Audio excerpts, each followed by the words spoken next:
All right, guys, chapter 2 of our Humphrey book. Chapter 2 is Nightlife. For the rest of the day, I felt sad, sad, sad. You look sad, Humphrey, Golden Miranda said when she was cleaning my cage right before lunch. According to the chart, Miss Mack had left. It was her turn to take care of me, thank goodness. Miranda was the best cage cleaner and never said yuck. She put on throwaway gloves and then cleaned my potty corner, changed my bedding, gave me fresh water, and finally, oh joy, gave me fresh grain, some lettuce, and mealworms. This will make you happy, she said as she slipped me the special treat she'd brought from home, cauliflower. Naturally, Miranda had good taste. I promptly saved it in my cheek pouch until I could store it in my sleeping house.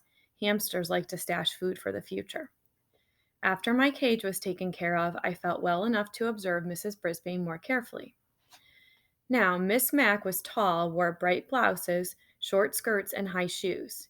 She wore bracelets that jangled. She spoke in a loud voice and waved her arms and walked all around the room when she talked. Mrs. Brisbane, on the other hand, was short with short gray hair. She wore dark clothes and flat shoes, and she didn't jingle jangle at all. She spoke in a voice just loud enough to hear and sat at her desk or stood at the chalkboard when she taught. No wonder I was feeling drowsy after lunch, all that nice food and all that soft talking. Is that all this hamster does? Sleep? She asked at one point when she glanced over at my cage. Well, he's ternal, replied Raise Your Hand, Heidi Hopper. Raise your hand, Heidi, said Mrs. Brisbane. What's ternal? You know ternal. He sleeps during the day, said Heidi. I was wide awake now. Nocturnal, I squeaked. Hamsters are nocturnal. Oh, you mean nocturnal, said Mrs. Brisbane, almost as if she had understood me. She turned and wrote the word on the board. Can anyone else name an animal that's nocturnal? Owl, said Heidi. Raise your hand, Heidi, said Mrs. Brisbane. But that is correct. An owl is nocturnal. Anyone else? A voice shouted out, My dad. Mrs. Brisbane looked around. Who said that? He did. AJ. Garth Tugwell pointed at AJ. Both boys sat at the table nearest to my cage. What about your dad? Mrs. Brisbane asked. AJ squirmed in his seat. Well, my mom always says my dad is nocturnal because he stays up so late watching TV. Stop giggling, Gail, and a few other students snickered. Mrs. Brisbane didn't crack a smile. Her use of the word is correct, she said, though technically humans are not nocturnal. Any others? Eventually, the class came up with more names of nocturnal animals like bats and coyotes and opossums, and Mrs. Brisbane said that the class would be learning more about animal habits later in the year. If she'd just look at me, she could learn a lot, but I noticed for the rest of the day that Mrs. Brisbane stayed far away from my cage, as if I had a disease or something. She read a mighty fine story to us in the afternoon, though. In fact, I couldn't get back to my nap afterward. It was about a scary house and these scratching noises, and a ghost.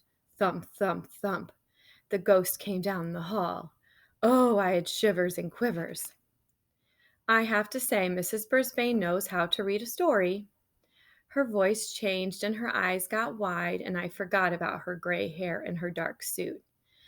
To squeak the truth, my fur was on end.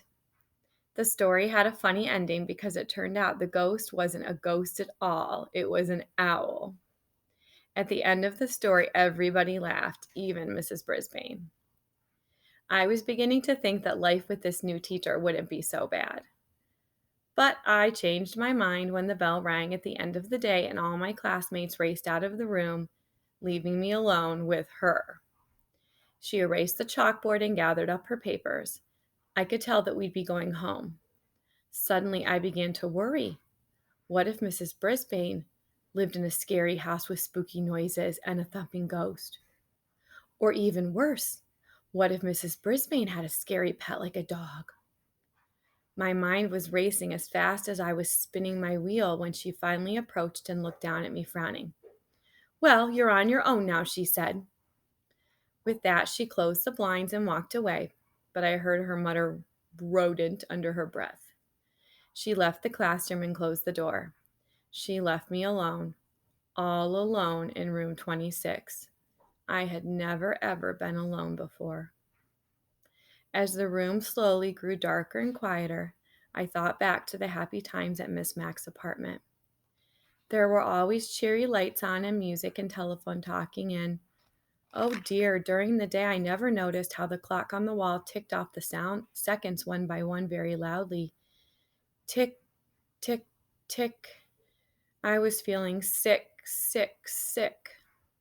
I wondered if there were any owls around room 26 or ghosts. I tried to pass the time by writing in my notebook about Pedorama and my days at Miss Mack's apartment. Writing took my mind off my jittery nerves, but eventually my writing paw began to ache and I had to stop my scratchings. If only I could roam free as I had at Miss Mack's apartment. Then I remembered the lock that doesn't lock. It only took a few seconds to jiggle the door open. I skittered across the table. Then, grasping the top of the table leg tightly, I closed my eyes and slid to the ground. Ah, freedom! I dashed along the shiny floor.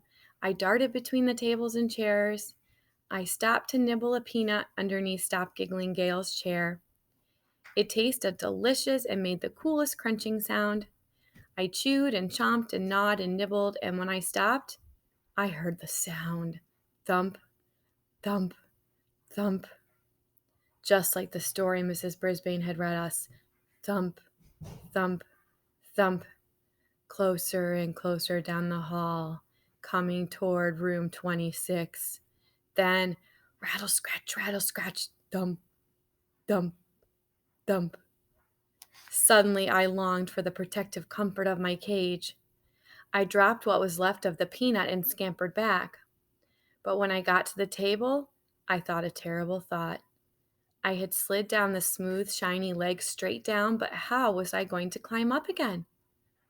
I flung myself against the table leg, grabbed on and pushed up, up, up. But I had only made a little progress when I began to slide down, down, down. I was right back where I'd started. The rattling got louder. The sounds weren't coming towards room 26 anymore. They were coming in room 26. Just then, I noticed a long cord running down from the blinds. Without hesitation, I leaped up and grabbed the cord and began swinging back and forth. My stomach churned and I wished I'd never touched that peanut. But with each swing, I got a little higher off the ground. As soon as I saw the edge of the table, I closed my eyes and dived toward it. Whoosh! I slid across the table and scampered into the cage. As I pulled the door behind me, I was suddenly blinded by light. The something had turned on the lights and was clomping across the floor. It was huge and heavy and coming right toward me. Just then, my eyes adjusted to the light and I saw the thing. It was a man.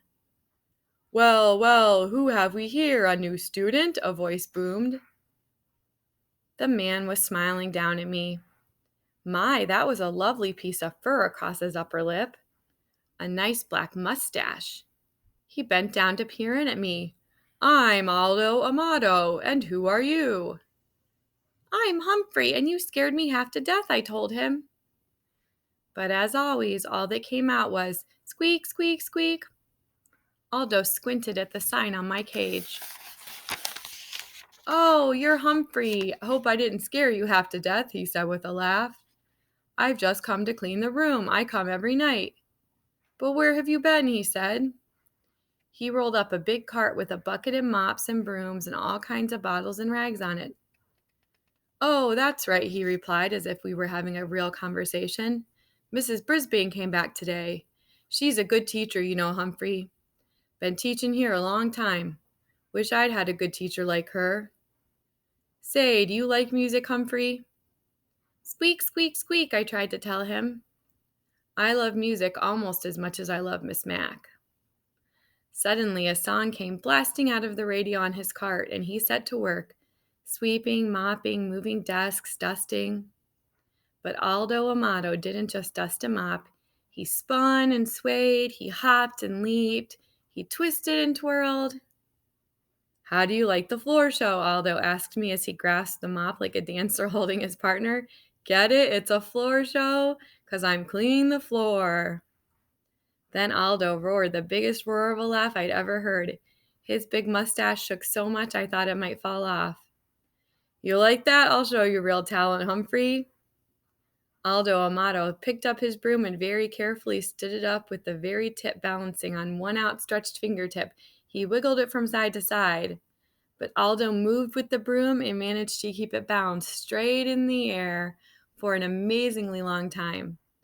When he was finished, he bowed deeply and said, "What do you think? I'm going to join the circus." And he roared again. Then Aldo wiped his forehead with a big bandana and sat down at the table where AJ usually sits.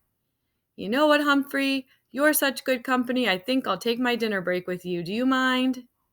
Please, please, please, I squeaked. Aldo pulled his chair right up to my cage. Hey, you're a handsome guy like me. Here, a little bit of green won't hurt you, will it? He tore off a piece of lettuce from his sandwich and pushed it through the bars. Of course, I hid it in my cheek pouch. Aldo chuckled. Good for you, Humphrey. Always save something for a rainy day. The two of us shared a very pleasant meal as Aldo told me about how he used to have a regular job where he worked during the day, but then his company closed down and he couldn't find a job for a long time. He couldn't even pay the rent when he was lucky enough to get hired here at Longfellow School. He was glad to get the job, but it's lonely working at night because his friends work during the day. They can never get together like they used to. I tried to squeak to him about all the creatures, like me, that are also nocturnal, and Aldo listened. I know you're trying to tell me something, Humphrey, but I can't tell what it is. Maybe you're just saying I'm not alone after all, huh? Squeak! He understood. Aldo stood up and threw his trash into the plastic bag on his cart. Well, I've got a lot of other rooms to clean, my friend, but I'll be back tomorrow night. Maybe I'll take my dinner break with you again. Aldo pushed his cart toward the door and reached for the light switch. No, no, no, I squeaked, dreading the thought of being plunged into darkness again. Aldo stopped. I hate to leave you in the dark, but if I don't turn off the lights, I could lose my job. He clomped back across the floor to the window. Tell you what, I'll leave the blinds open a little. There's a nice light right outside your window. After he turned off the lights and left, I chomped on the lettuce I'd saved and basked in the warm glow of the streetlight and my new friendship with Aldo. Tip 2. Hamsters are not picky about their food and eat very little. Make sure to feed your pet a wide variety of tasty foods. Thanks, guys.